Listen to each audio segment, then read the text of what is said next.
2019 Shirika la Afya Duniani lilitoa takwimu kupitia tafiti ya Bloomberg International. Tafiti ya maradhi 10 yasiyo ya kuambukizwa yanayoshika kasi kuongeza idadi ya vifo ulimwenguni. Taasisi ile na Shirika la Afya Duniani wakasema 89% ya vifo vyote duniani inatokana na magonjwa yasiyo ya kuambukizwa. Sawa jamani, magonjwa yasiyo ya kuambukizwa. HIV sinafahamu inaambukizwa. Malaria zinaambukizwa. Sio jamani? Sasa hayo magonjwa bado hayashiki kasi ya kuongeza idadi ya vifo ulimwenguni. Isipokuwa maradhi yasiyo ya kuambukizwa ndio yanayoua watu. Zaidi ya watu bilioni 1.4 kila mwaka wanapoteza maisha. Niwatajie maradhi ya kuambukizwa. Sio jamani? Maradhi ya moyo, yani magonjwa ya moyo. Maradhi ya sukari, saratani, vidonda vya tumbo, maradhi ya mifupa. Hayo magonjwa sio ya kuambukizwa. Saratani za shingo za kizazi, saratani za mifupa, mapafu na kadhalika. Sasa Bishop, pamoja na haya maradhi nataka niseme maradhi matatu tu yanayoshika kasi sana ulimwenguni ambayo na sisi hapa tujihadhari. Ugonjwa wa kwanza ni ugonjwa wa moyo. Huu ndio unaoongeza idadi ya vifo ulimwenguni. Ugonjwa wa pili ni ugonjwa wa figo. Na ugonjwa wa tatu ni saratani ama kansa. Sawa ndugu zangu. Sasa kwenye moyo pana mambo mengi. Ukiwa na pressure, wewe ni mgonjwa wa moyo. Mishipa ikiwa na shida, wewe ni mgonjwa wa moyo. Sasa ni kitu gani kinachoua duniani?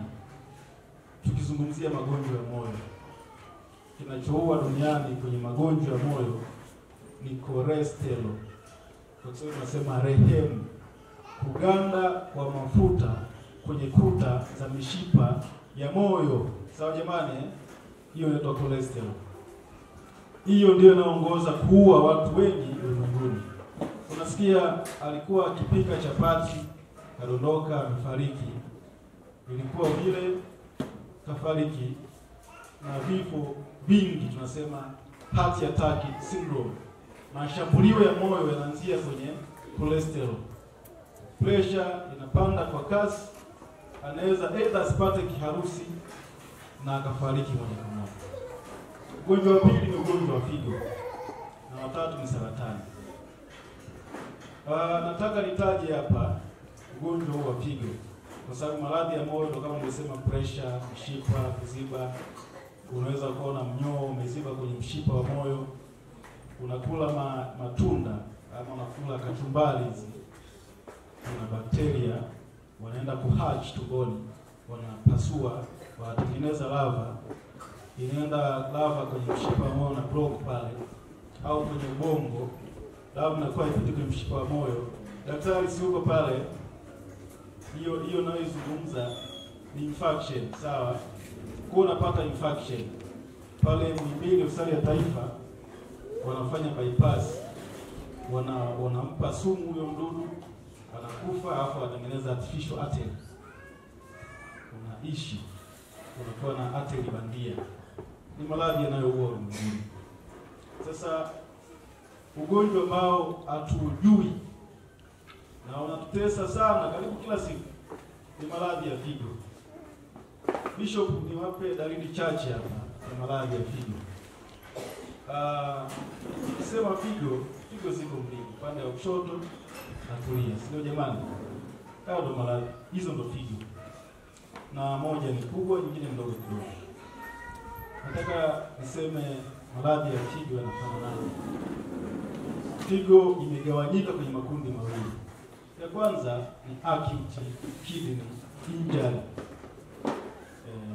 Hatua ya kwanza ya maradhi ya figo, na ya pili ni chronic kidney injury ama chronic kidney disease.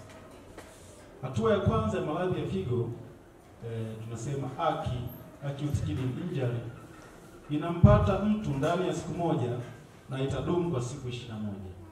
Haleluya. Yaani na kutokea sasa hivi hapa, alafu baada ya siku 21 tumeshaondoka hapo, unaanza hatua ya pili. Tunasema chronic kidney injury ama disease. Nataka nitaje dalili za acute kidney injury. Ukizipata hizo ujue wewe ni mgonjwa wa figo. Na ukizipuuzia si kana kwamba umepona ama uko salama, bali zinajijenga taratibu kwenda kwenye hatua ya pili. Inaweza kuchukua hata miaka 2. Kujisikia kichefuchefu. Kujisikia kichefuchefu, hiyo ni dalili ya acute kidney injury. Maumivu ya kichwa ya mara kwa mara, macho kutoona vizuri, kukosa choo, gesi tumboni, kuchoka, unajisikia umeamka alafu unasema najisikia vibaya. Daktari, kitaalamu kujisikia vibaya si hakuko. Hakuna ugonjwa ambao unajulikana kama anajisikia vibaya. Lakini ni kweli unakuwa hauko sawa. Ukipimwa kila kitu kiko sawa, lakini hauko sawa. Sio jamani? Kwa hiyo hali kama hiyo unasema anxiety, unakuwa hauko sawa. Hizo ni dalili za awali za maradhi ya figo. Kuwa na mkojo wa moto unaochoma, una maumivu makali ama wenye rangi, ama tuseme una UTI. Kwa hivyo ukiwa na UTI wewe ni mgonjwa wa figo. Sasa hali zile zikakaa kwa siku 21 bila matibabu, inabidi uanze kuangaliwa figo yako. Kwa maana tukiwa tunatibu UTI tunakupa kwa siku 3. Fanywa zuma kwa siku 3. Ama tukizidi sana kwa siku 6. Si ndio daktari Siku 6 tu. Ili unywe maji mengi ndani ya siku 21 uwe safi. Sawa jamani? Sasa umeenda na maradhi hayo, kichwa, kichefuchefu, unakosa choo ndani ya wiki 2. Wiki ya 3 unaanza kupata maumivu ya hizi mbavu. Nataja dalili za chronic kidney disease. Unapata maumivu sehemu hizi. Unapata maumivu ya mabega. Mabega yanakuwa yanauma. Ni kama umebeba mzigo mzito hivi. Unataka kujinyoosha na hukuwa na mizigo yote jana. Unaamka umechoka. Maumivu ya kichwa yataendelea. Kichefuchefu kama kipo kitaendelea. Kutopata choo kutaendelea. Unapata kinyesi kama cha mbuzi hivi. Na wakati fulani kama mtu huyo ana pressure, miguu na sura inaanza kuvimba. Miguu inaongezeka kuvimba na uso unaanza kuvimba. Ukimwangalia kama amenenepa usoni na miguu imenenepa. Na ya mwisho tunasema abdominal distension, kuvimba kwa tumbo. Yaani unakuta mtu na kamwili kama haka alafu tumbo dwafu hivi limechomoka alafu gumu. Sasa kwa nini? Nataka nitaje kwa sababu za abdominal distension. Sababu bishop za kukua kwa tumbo, kuvimba kwa tumbo. Ama sababu za kitambi. Mama, baba ulioko hapo una kitambi kwa mfano. Kitambi kina sababu 5. Ya kwanza huenda ni mafuta. Kweli unakula, umekuwa na mafuta mengi, ili kufanya wewe na kitambi.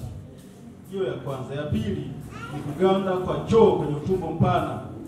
Choo kimeganda huko, tumbo linavimba. Kwa hiyo tukupatia dawa ukienda kusafisha hilo tumbo, nyezi katoka, tumbo linaisha. Sawa jamani? Na sababu ya 3 ni maji. Maji yamekuwa mengi, extra cellular fluid. Kwa maji yamekuwa mengi, tumbo linavimba. Sababu nyingine ni ujauzito. Huenda akawa na ujauzito ama uvimbe na kadhalika. Haleluya. Sasa tujichunguze sababu hizi. Je, umesalimika? Kama hujasalimika, ya kupasa kuchukua hatua. Ndio maana wataalamu wa afya wapo kila siku. 2023 tulikuwa kwenye maadhimisho ya tiba asili kwa Mwafrika, ambapo na sisi kama mimi kama mzalishaji wa dawa kutoka China nilihudhuria maadhimisho haya, na mimi nimeleta kifaa muhimu. Kijana wangu akija hapa atakileta, atakuja yule kijana tunaye naye, kabla hatujaanza rasmi atakuja hapa kione, kitumie. Kinaitwa reflexology mat.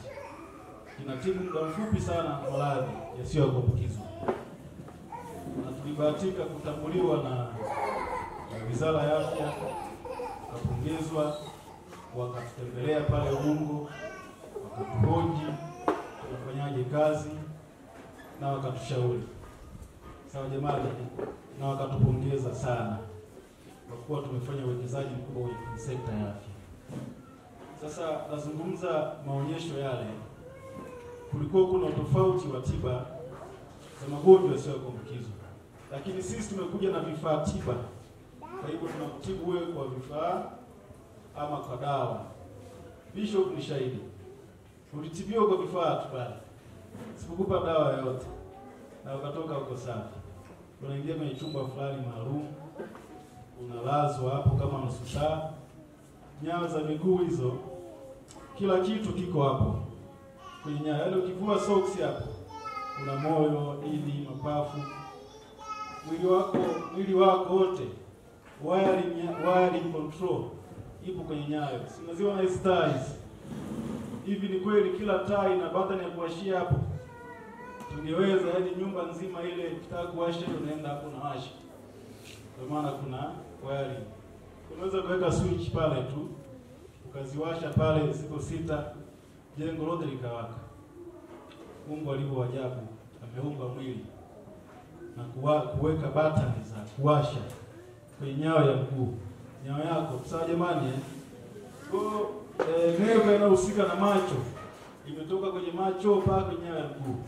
Ukigusa hiyo unapata nuru.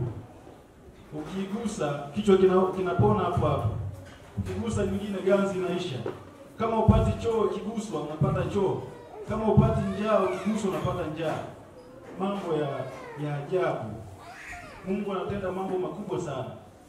Tiba hiyo ilianzishwa miaka 400 kabla ya Yesu kuzaliwa. Hiyo nayosikiliza. Walikuwa wanatumia mawe. Mwanga mawe chini, unakanyaga kwa China na watu wa bara la Asia. Kwa hiyo unakanyaga kwenye mawe. Ni nadharia ya kweli. Watu wanaotembea kwa nyayo za miguu wanaweza kuishi umri mrefu kuliko sisi tuliostaarabika kwenye gari na viatu. Nikienda nyumbani nasema tiles hizi navaa ndala. Sasa wala navaa socks, unanyima ile nyayo pumua. Sawa jamani, kanyaga chini, unakuwa imara. 1886 daktari mmoja wa Kimarekani, Dr. Eunice Impa, aliboresha mfumo huu na kusema sasa mambo ya mawe ni zama za zamani. Kuna ajali nyingi zinatokea mwilini ukiwa unakanyaga mawe. Unakanyaga jiwe limechongoka, unakanyaga hiki, unapata ajali ndani. Sawa jamani, ndio ukaboreshwa mfumo wa tiba hii naokueleza ya nyayo, na mahususi kwa kina mama tu.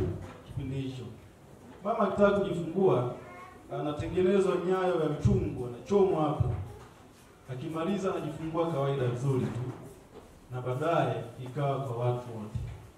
Dr. Fitzgerald naye ni Marekani huyu, yeye alitengeneza tunasema 10 zones.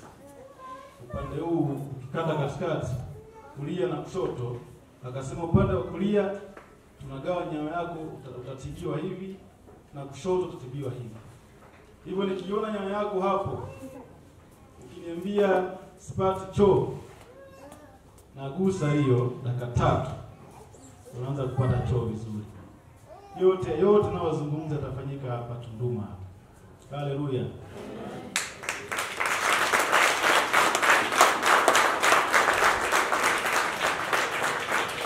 Hiyo katika story ni 3 mwisho wakaniambia na mimi na hospitali pale Tunduma tunafanya hivi.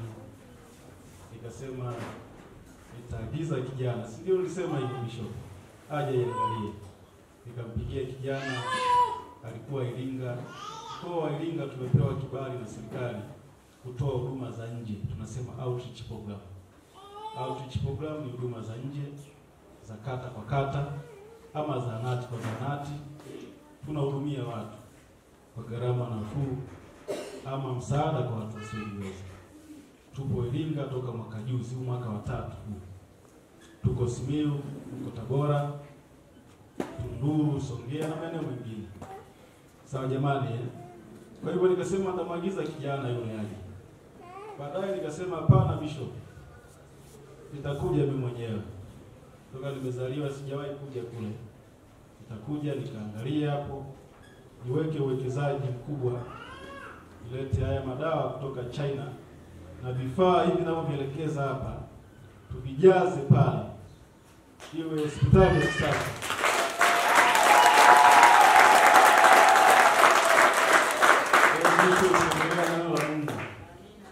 Tuhudumie kanisani. Sisi tutaganga mili ili watu wawe wazima wapate kumpigia magoti Mungu wao.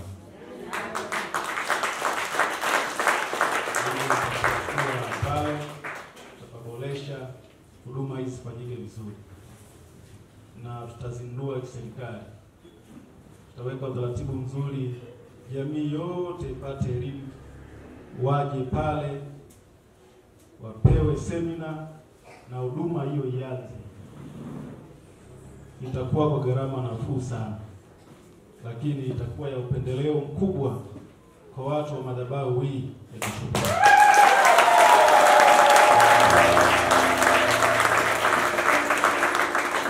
Nitawapatia kadi maalum.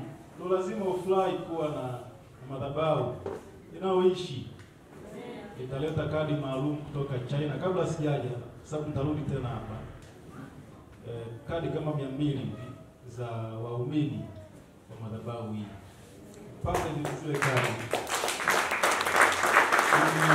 Ili ukija pale isionekane kama yule aliyetoka kule ng'ambo. Ionekane wewe umetoka sehemu fulani. Samahani Bishop, saidie tu hizi simu. Tukizungumza magorofa hapa kuna watu wanakuwa waamini. Ile tafadhali hizi zote hizi. Simu. Nashukuru sana Bishop.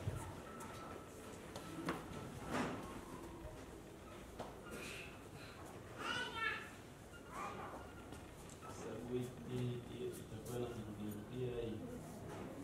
Nataka niwape simu wakati tunaongea hapa, kubadilishana.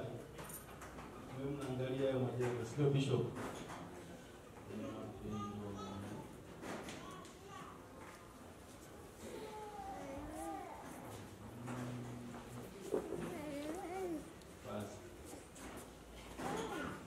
Unaangalia, unamwambia kijana huyu alikana maskini, na mimi kuanzia leo haya majengo yangu haya.